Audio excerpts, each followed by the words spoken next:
Saudi আরবে পবিত্র হজ পালন করতে গিয়ে ভিক্ষাবৃত্তিতে জড়িয়ে পড়েন পাকিস্তানিরা। সৌদি সরকারের তরফ থেকে এমন অভিযোগের পর কড়া পদক্ষেপ নিয়েছে পাকিস্তান।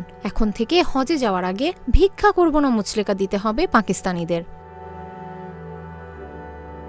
পাকিস্তানের গণমাধ্যমগুলোর বরাত দিয়ে সৌদি সংবাদ মাধ্যম সাবাক এবং মধ্যপ্রাচ্যের সংবাদ মাধ্যম গালফ নিউজ জানিয়েছে, হজে যেতে ইচ্ছুক পাকিস্তানিদের জন্য নতুন নিয়ম জারি করেছে পাকিস্তানের ধর্ম মন্ত্রণালয়। নতুন নিয়মে বলা হয়েছে, পবিত্র হজব্রত পালন করতে যাওয়ার আগে অবশ্যই মক্কা গিয়ে ভিক্ষা করব না এমন মুচলেকা দিতে হবে।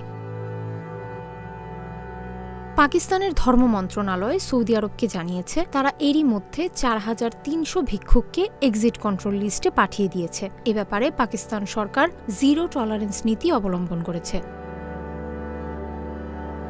ধর্ম মন্ত্রণালয় আরও জানিয়েছে, যারা দল বেঁধে হজে যেতে ইচ্ছুক তাদেরই অনুমতি দেওয়া হবে। এছাড়া যেসব ট্রাভেল এজেন্সি হজযাত্রীদের নিয়ে যায় তাদেরকেও বলা হয়েছে প্রত্যেক পাকিস্তানি হজযাত্রীর কাছ থেকে মুচলেকা নেওয়ার জন্য।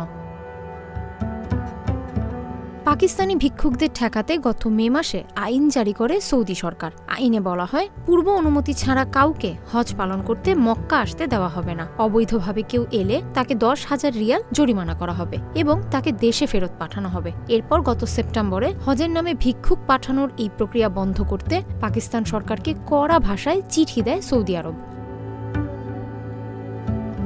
সৌদি সরকারের চিঠি পাওয়ার পর ধর্ম মন্ত্রণালয় নতুন করে ওমরাহ আইন প্রবর্তনের সিদ্ধান্ত নেয়, যার লক্ষ্য ওমরাহ ভ্রমণের সুবিধা দেওয়া ট্রাভেল এজেন্সিগুলোকে নিয়ন্ত্রণ করা এবং তাদের আইনি তত্ত্বাবধানে আনা। উল্লেখ্য, পাকিস্তানের প্রবাসী পাকিস্তানি ও মানব সম্পদ উন্নয়ন মন্ত্রণালয়ের মতে বিভিন্ন দেশে আটক হওয়া ভিক্ষুকদের মধ্যে ৯০% পাকিস্তানের।